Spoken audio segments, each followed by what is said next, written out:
5 tips that will actually make you a better photographer. Let's go. Alright guys, now I hope you're all good. So before we get started in the video, I just want to do a big shout out to Moano who have sent me these T5 lavalier mics for me to test out for you guys. So during this video, I'm going to be swapping between my lavalier mic here and also the Blue Yeti that is hooked up to the computer as well, just to see what the audio quality is like. And I may even throw the DJI Mic 2s in there as well. We'll see how we go along. So more about them later, but in this video, I'm going to focus on 5 important tips that I think will massively improve your photography skills. So let's get to it. So tip number 1 is get yourself a prime lens. Now I'd probably recommend that you start off with the 50mm f1.8, also known as the Nifty 50, just because they're most affordable, they're available in every system, and they offer excellent image quality and performance for the price. So yeah, you can't really go wrong with a Nifty 50. It's a great place to start. And the reason I say get yourself a prime lens is because this will stop you from cheating. Yes, zooming is cheating. Well, I mean, it is and it isn't, let me explain. Whilst zoom lenses are without a doubt much more practical and versatile than prime lenses, with a zoom lens, which is pretty much what most beginners will be drawn towards, it just allows you to get a little bit too comfortable too quickly. Comfort equals laziness. And the more comfortable and lazy you get, the less creative you become. So it kind of stifles your progress. If you've got a zoom lens, you can pretty much just stay in that same position that you stood in, get your camera out, zoom to fit whatever you want in the frame, and then take the shot. However, with a prime lens, you don't have that luxury because you are fixed to that focal length and that focal length only.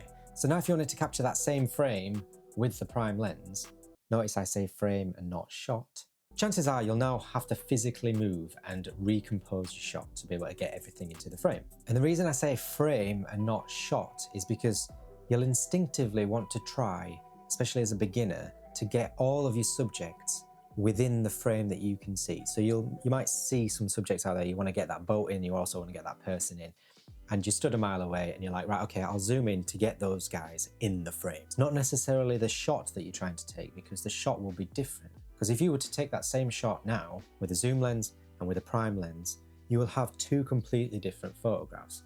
And more than likely, the one with the prime lens will actually be a little bit better because you've now had to think about your composure, composite, whatever it is, your composition. You've had to think about composition.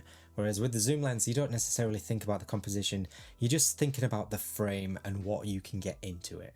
Whereas with a prime, you're more forced into thinking about the composition because you actively have to move, making you less lazy, making you think more about the shot. Does that make sense? And by conditioning yourself into doing this, you're actually teaching yourself core composition skills. And composition is, well, it's everything in photography really, because it's what tells your story, it's how you portray what you're trying to tell the viewer. I mean, there's no denying that restricting yourself to one focal length is a little bit of a learning curve. And the reason a standard zoom is the preferred choice by beginners is because they think that more versatility will allow for more creativity and they'll be able to do more things with that particular lens. Now, I'd argue the opposite, and I actually think that a zoom lens would hinder your progress compared to a prime lens. And that's purely because a zoom lens will make you comfortable and lazy, and a prime lens will actually make you go out there and think about your composition more. At least I think so anyway. And tip number 2 is learn how to edit. It's important to actually learn how to edit your photographs yourself. Don't just bang on a preset every time. There's no point in getting fixated on these other photographers out there that are, they're a bit more experienced, a bit more advanced, looking at how they edit their photos and thinking, I want to replicate that. I want my photos to look like that. What you'll find is you'll just download all their presets, you'll spend a load of money, and you'll have no idea why they're not particularly working very well on your set of photographs. A preset is only a starting point. It's not actually the finished result. It's just a good base to get started. So for example, over the years, I've created so many presets, right, that I've made for specific use case scenarios. Let me explain. So I work with a lot of clients, right? And for each and every client, I will have to create a look that best matches that brand. And after the first time I work with that particular client, I'll go back and I'll edit the photographs and I'll try and make a creative look, an aesthetic that best matches their brand. And then once I've got that look, I'll save it as a preset, which will just make it a lot easier for the next time I work with that client, right? However, it's specially made for that particular client. Over time, I'm going to evolve that particular preset, and I might end up with like 10 or 15 presets, all for the same client, but they're all slightly different and have evolved over time so that I can use them in different case scenarios, because every shoot will be different, but the brand aesthetic will remain the same. And then I'll have another client and I'll do the whole thing over again. And all it does is just massively speed up my workflow. And yeah, sometimes you might not actually be able to create that particular look, you know, that look that you've always wanted and someone else has. So you found a preset. I'm not saying don't go and buy these presets or don't use these presets.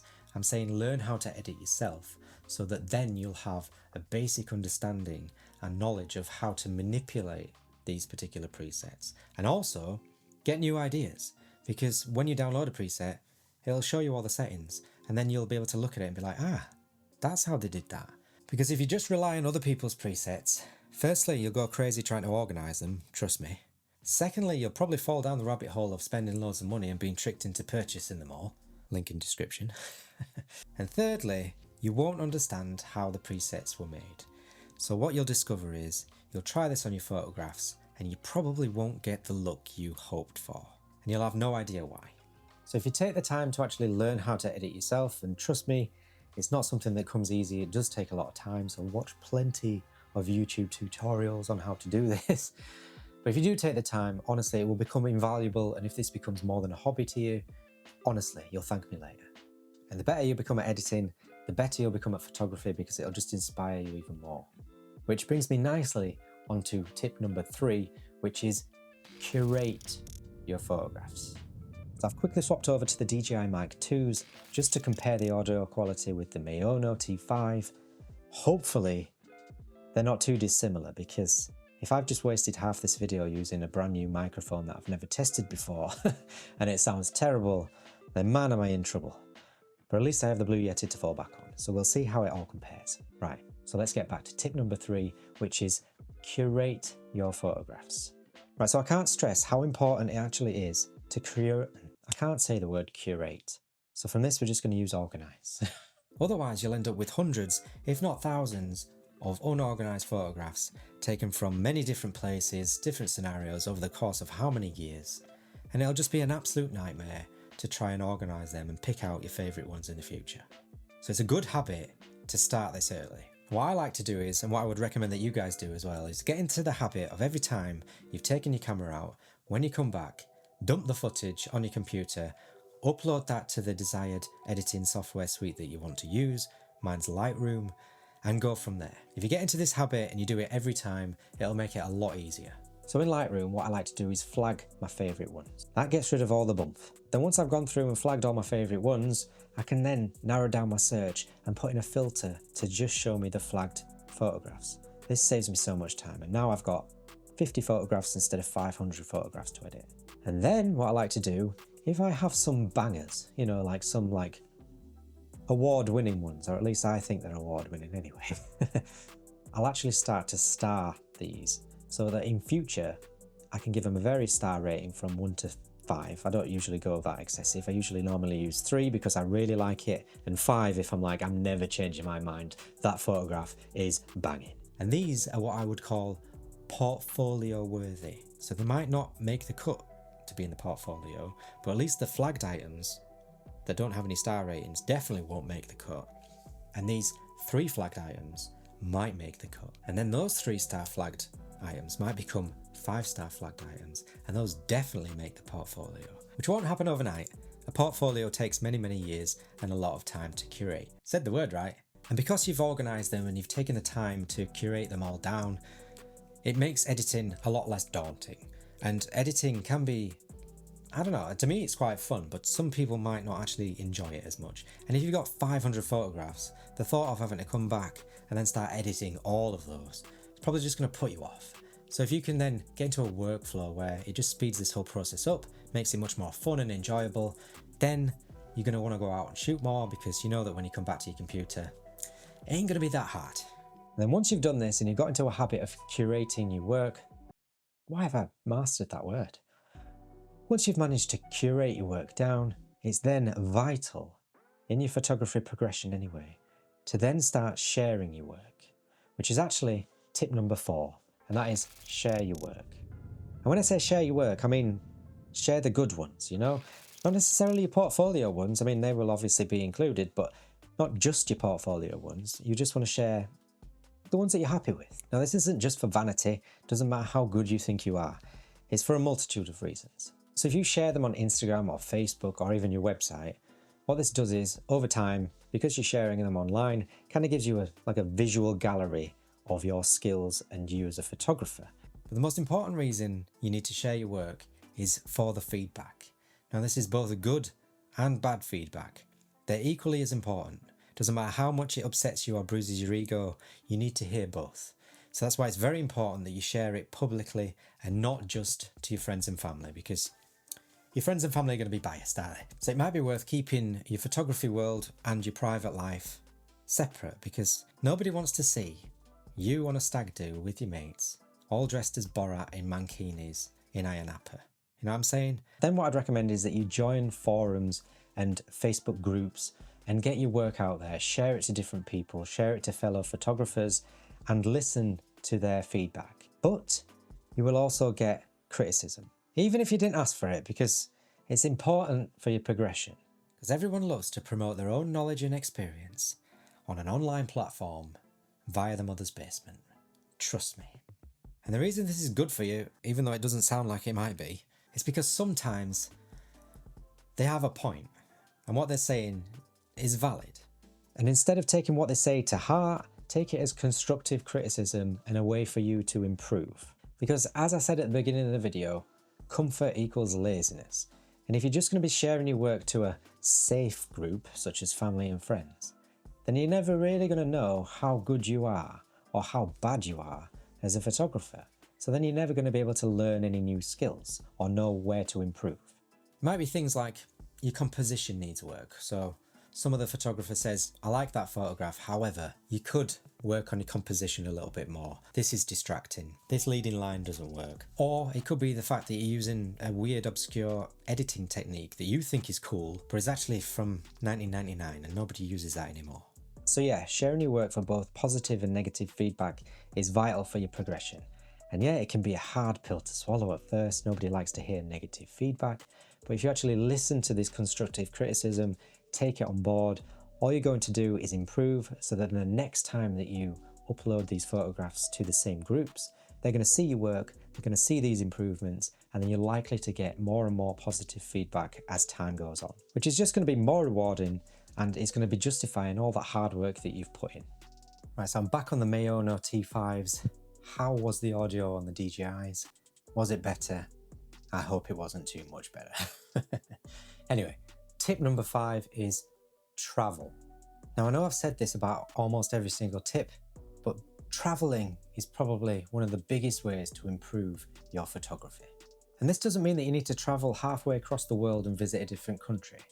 No, it could just mean traveling outside of your own town or city that you live in and exploring your surroundings. And this will not just provide you with some much needed practice, but because you're out exploring somewhere new and exciting, you'll be excited to then go out and shoot and practice your photography even more. I mean, for example, I've just come back from Cappadocia in Turkey with my wife on a delayed honeymoon, and oh my word, that place is incredible. It's like being on a different planet. I'm pretty sure that George Lucas was inspired when he did Star Wars. It's that amazing. It's out of this world sort of place. My point being is I was just so excited by this magnificent place that I was inspired to just take photographs. I mean, I just wanted to capture everything. I mean, my camera did not leave my side. My wife did for a few minutes, but my camera didn't. And the results you'll come away with will be so motivating, and you'll be so proud of what you've been able to capture, that it'll just keep refueling your passion for photography. And the more you travel, the more fuel you'll add to this passion, because it can die out, which happened to me. I mean, not long ago, I just didn't want to take my camera out at all. I wasn't interested in photography one bit. And that was probably because of the Sony a7S III, but let's not go into that. But now that I'm getting out there more, I'm actually more excited, and I love photography now. Like, I can't get enough of it. even to my local park. And because I've been out and about and I've been practicing elsewhere, it's allowed me to develop my eye for photography even more, so that when I come back and I'm going somewhere that I'm familiar with, I'm able to look at it with a fresh set of eyes. And I've been able to capture some, what I believe to be really nice photographs that I would have not have had that creative eye to have captured before. So traveling to new places and exploring new environments will not only keep you motivated, it will inevitably teach you new techniques, allow you to hone in your skills, and also, more importantly, develop that creative eye so that then you're able to look at what you believe was boring and mundane and make something interesting out of it. So that's it. Those are my 5 tips that I believe will truly make you a better photographer. And yes, there are many other tips and tricks that could improve your photography, but those are the ones I've decided to focus on in this video. How have you liked the audio? Does this guy sound any good? Because the guys at Moano have decided to send me these T5 lavalier mics, which are very similar to the DJI mics and the Rode mics that we're all probably familiar with. However, they're a lot cheaper, and the build quality is pretty on par with the DJI Mic 2s if I'm honest. So it comes in this really cool small soft pouch. It's very handy, well protected, with all the accessories you'll ever need, quite a few more than you'd usually expect as well. And you get the charging case that houses the main receiver, 2 microphones, and it's actually quite a lot smaller and lighter than DJI's if I put them side by side, which is actually a big plus. You actually get 2 phone receivers, so you can use these with your phones as well. You get 1 Lightning one and 1 USB-C one, which means it's pretty much compatible with almost any phone. You also get the typical wind muffs, cables, etc. And what's really cool, and I'll switch to the Blue Yeti so you guys don't get a headache. So you get these really cool neck straps with a little magnet there, and you've got a magnet on the back of your microphone as well, and you simply just pop it on there. It allows you to wear it like that, and because it's so lightweight, it doesn't actually pull on your neck. You barely can tell it's there. But yeah, that's really handy. So if you're not wearing a t-shirt or anything like that, you can still have a microphone on you. But also what I like to do is I like to tuck it underneath the t-shirt so it's even more discreet. Strap and snap. You can have that one for free, Moano. And the best part about it is I can just take them off. That's it. Strap and snap. Honestly, you can have that for free. No longer do I lose that magnet down my t-shirt. It's a nice touch, Moano. I like it. They've even got their own app, because who doesn't? So if you did like the audio in this video and you do want to check them out for yourself, I'll leave a link in the description box below. It is an affiliate link, so this will just tell Moano that you came from me, give me a tiny commission, but does not affect the price that you pay. All it does is help support this channel, and also they've been kind enough to include a discount code for you guys, so I'll put that at the bottom of the screen and also in the description box below. So yeah, go check them out if you want. Other than that, that's it from me. I hope you enjoyed this video. If you did, please consider giving it a thumbs up. It really helps out the channel. Consider subscribing if you want to see more videos like this. Hit the bell, all those nice things that will put a smile on my face. And I'll see you in the next one. Thanks for watching. I know, you heard a little something about me, right? People love to talk, everybody wanna tell me, right? I know, bunch of fakes all around me, right?